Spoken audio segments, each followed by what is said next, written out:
Bom, boa tarde a todos e todas. Eu saúdo a existência de cada um e cada uma e saúdo igualmente a ancestralidade de cada um e cada uma. A minha fala, o meu lugar de fala é um pouco um tripé, então é um pouco uma fala do ativista, do babalorixá, macumbeiro e do pesquisador. Então tem um tripé falando aqui. Quando a professora convidou, não é? Ela conhece um pouquinho do meu trabalho. Eu sou linguista de formação, não é? E fiz o meu mestrado e doutorado sobre as línguas africanas. Até 2009, eu confesso que eu não pensava as questões que eu comecei a pensar a partir de 2009. Então, quando eu terminei o doutorado, eu sempre tive um trabalho bastante etnolinguístico, um trabalho sociolinguístico, nunca foi do núcleo duro da linguística, sempre foi, como eu trabalhava, né, com a língua no seio dessas comunidades que eu chamo comunidades tradicionais de terreiro, então sempre foi um trabalho bastante interdisciplinar, não é? Mas eu confesso que eu ainda não pensava, não é, antropologicamente, sociologicamente, quer dizer, isso começou depois que eu terminei meu doutorado, que aí eu comecei, parece que depois que eu terminei o doutorado que o ativista nasceu, e aí eu comecei a entrar em contato com essas outras áreas. Como a gente está falando de família, criança e juventude, e é muita coisa para falar, né, como a Juliana disse, porque também no nosso caso são 350 anos de silenciamento e apagamento, não é? Quer dizer, a escravidão começa no século XVI e ela segue até hoje, então tem muita coisa para dizer, porque a gente não estava nem aqui, não é?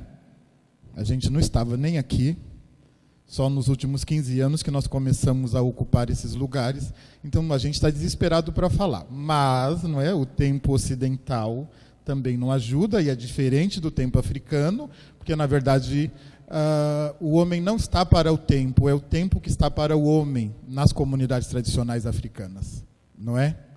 Então, mas no Ocidente não, né? A gente é refém do tempo, é refém do mercado, a gente é refém da religiosidade, não é? É tudo diferente, né? O Ocidente, ele é esse lugar que aprisiona mesmo, não é? Aprisiona e destrói, não é mesmo? Ele mata, não é? Ele é esse lugar de destruição. Bom, então, como a gente vai falar, né? Quer dizer, o interesse primeiro o escopo do Congresso é que a gente fale um pouquinho sobre família, infância e criança.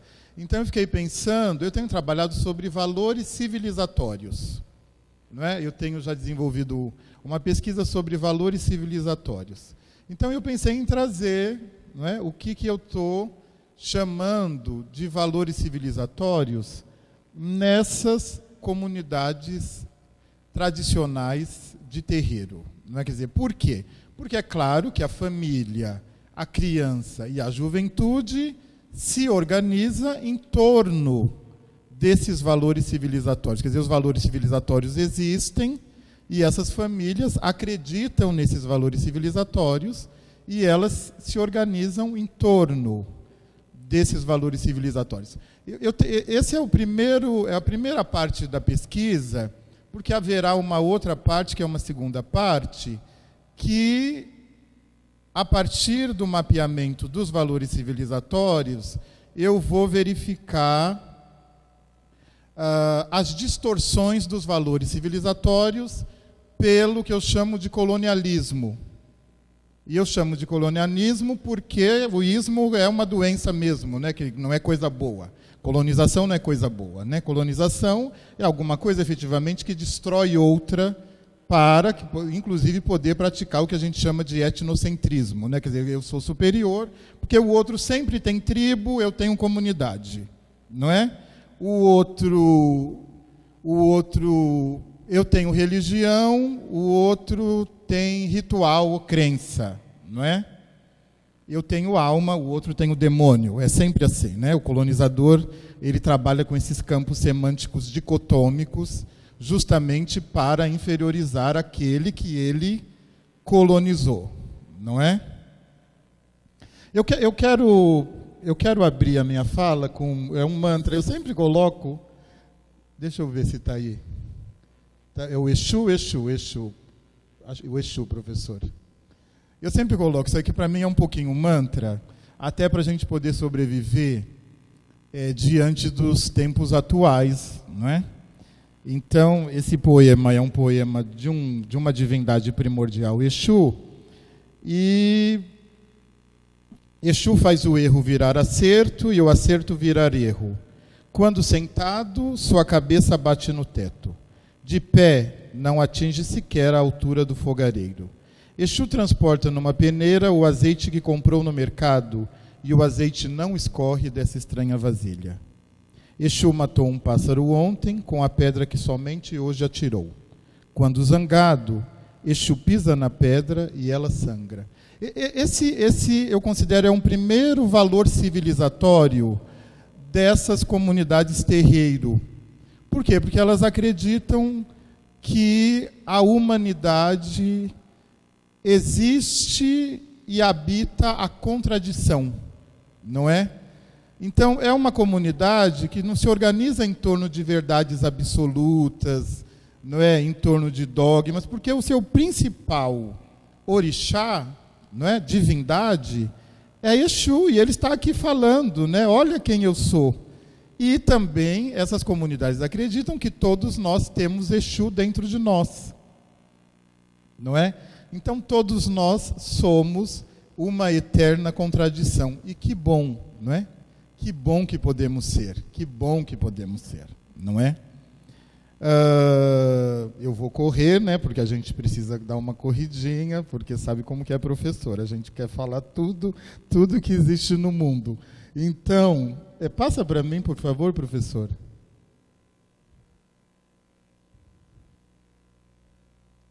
Deixa eu ver aqui onde nós estamos. Então, deixa eu falar para vocês umas primeiras palavras. Esse texto vai estar no site do ILEARA, que é o Instituto Livre de Estudos Avançados em Religiosidade Afro-Brasileira. Depois vocês podem acessar o texto todo, com as referências. Joga lá no Google e vai aparecer, tá bom? Tanto trabalho para escrever, né? É bom que alguém leia. Uma comunidade tradicional de terreiro é um espaço de resistência negra por meio da qual se ressignifica uma ancestralidade, um sistema cultural e de crenças ofuscado pela escravidão. Essas comunidades se edificam através de um conjunto de tradições diaspóricas, chamadas de candomblé, com diferentes nações, né, no caso do candomblé, e de acordo com uma predominância linguística. Então, normalmente você tem um candomblé que se organiza em torno da língua iorubá, um outro que se organiza em torno de kikongo, que é uma língua do tronco banto, e uma outra língua que se organiza em torno de evefon, que é um tronco também Níger-Congo, que a gente fala em linguística, e ele está ali dos escravos que vieram do Daomé, que a gente chama de Jeje. Há também outras tradições, como o Batuque, do Rio Grande do Sul, o Xambá, o Xangô de Pernambuco, o Nagoebá e a Umbanda Cruzada. Então você tem várias denominações para essas tradições que, de alguma forma, não mantém esses valores civilizatórios de origem, eu chamo de origem afrocontinental, e eu estou usando esse substantivo composto justamente para desfazer a ideia de que a África é um país, né? Quer dizer, é um continente, né? A África tem 2.000 línguas, são 2.000 línguas. O continente africano tem 1/3 do patrimônio linguístico do mundo, não é? E é um continente, não é um país. Vocês sabem disso melhor do que eu, né? Como geógrafos, é claro. Mas como o texto vai estar lá e também tem os leigos que vão ler, eu preciso dar as minhas aulinhas, né, para as pessoas. Bom, qual que é o conceito, né, de comunidade tradicional de terreiro? Então, a sigla Comunidade Tradicional de Terreiro fui eu mesmo que cunhei, visando a união, não é? Pensar esses diversos grupos com diferentes denominações, como todos pretos, não é? Pretos de origem preta mesmo, africana, não é? Não precisa ter medo de falar essa palavra, não acontece nada, ninguém morre, e não acontece nada. Fala preto, preta, não acontece nada. Essa é a verdade. E, não é? Essas comunidades que se organizam, não é? E que, de alguma forma, mantêm, não é? Os valores civilizatórios dos quais eu quero falar. Quer dizer, isso é a parte mais importante. Bom, todo mundo sabe, não é, que a escravidão não foi um romance, não é? Né? Quer dizer, a escravidão não foi um romance, quer dizer, é um crime, né? Você tira... Eu sei, as pessoas falam, vocês, claro que não, porque vocês sabem melhor do que eu.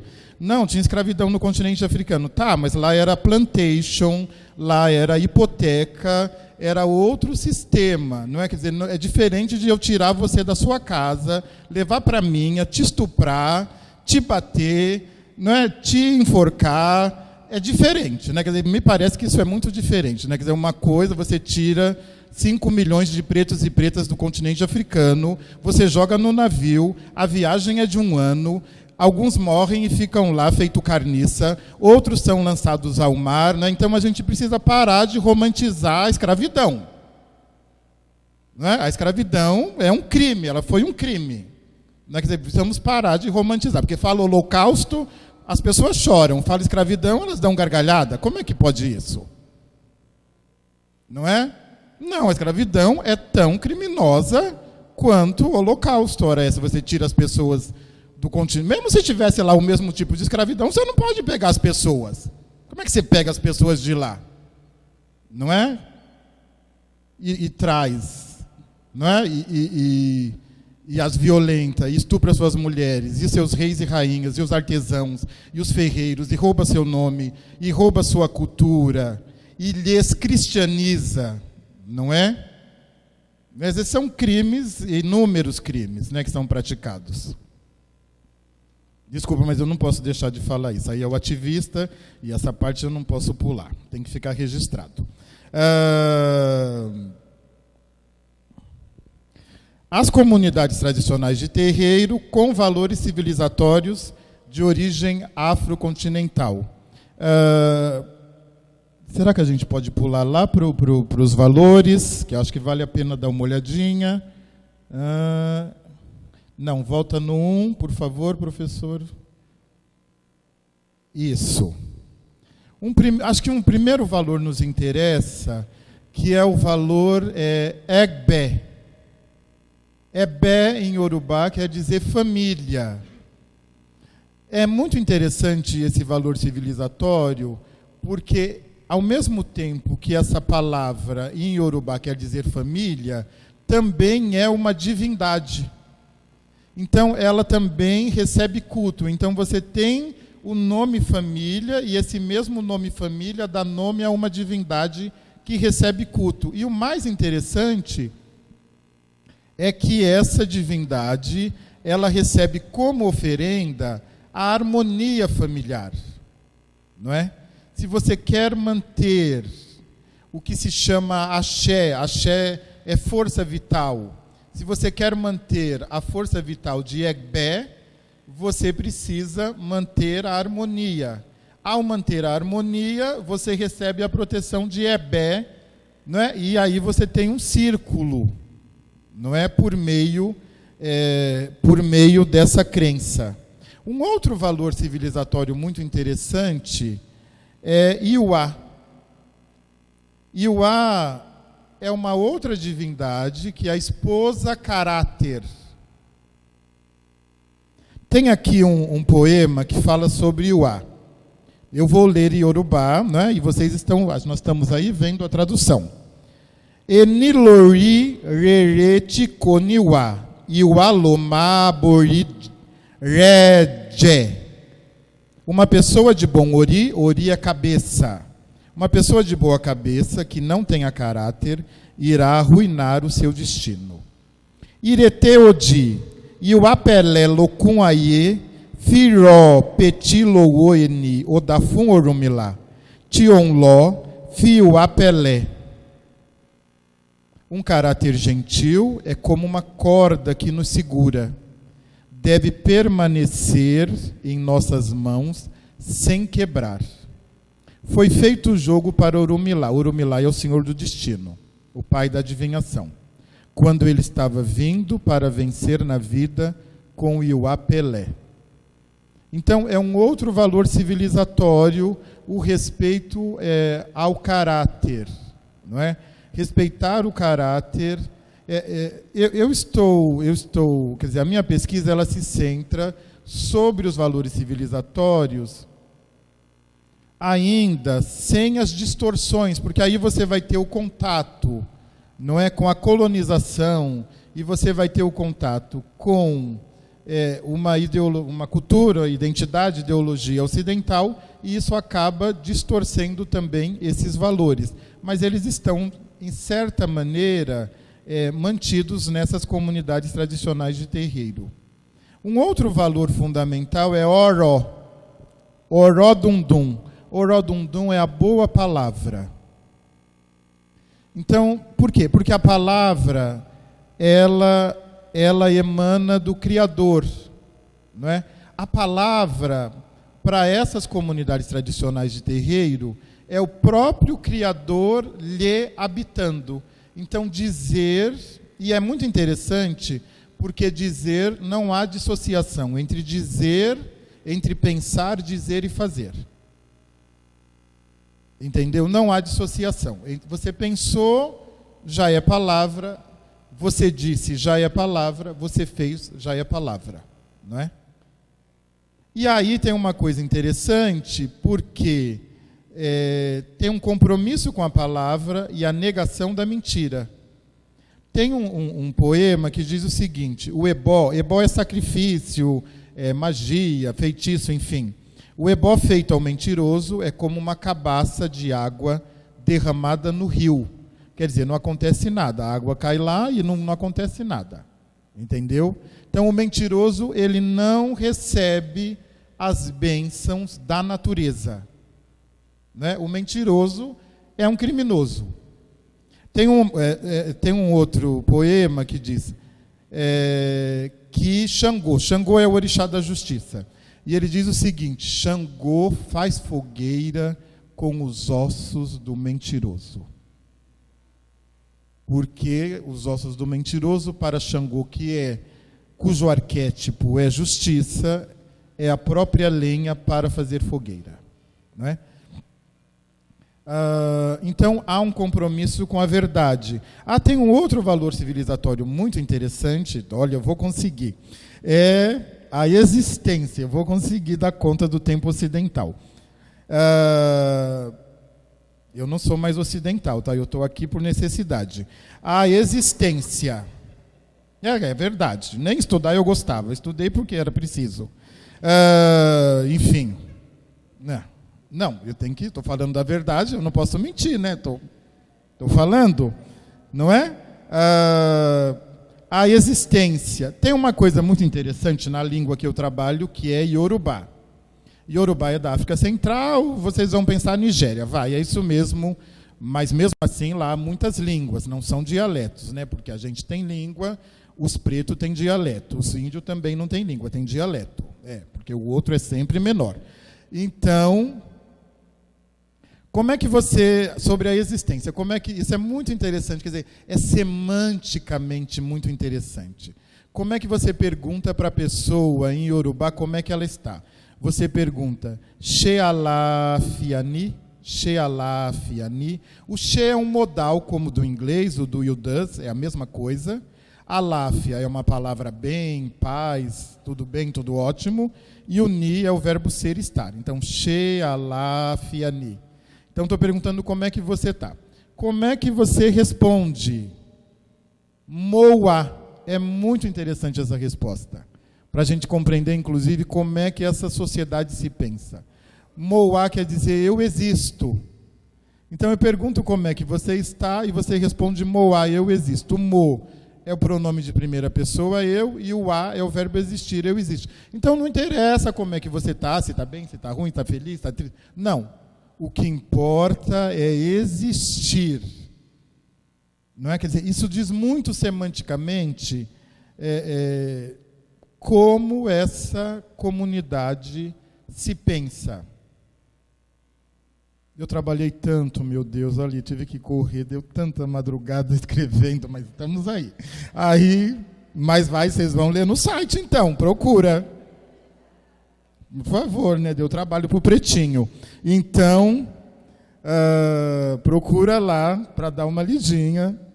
E aí, só para fechar, né, quer dizer, as últimas palavras só por hoje, eu tenho chegado à conclusão, não é, que, deslocando um pouquinho, né, agora eu vou dar uma deslocada, por que as comunidades tradicionais de terreiro são tão perseguidas, não é?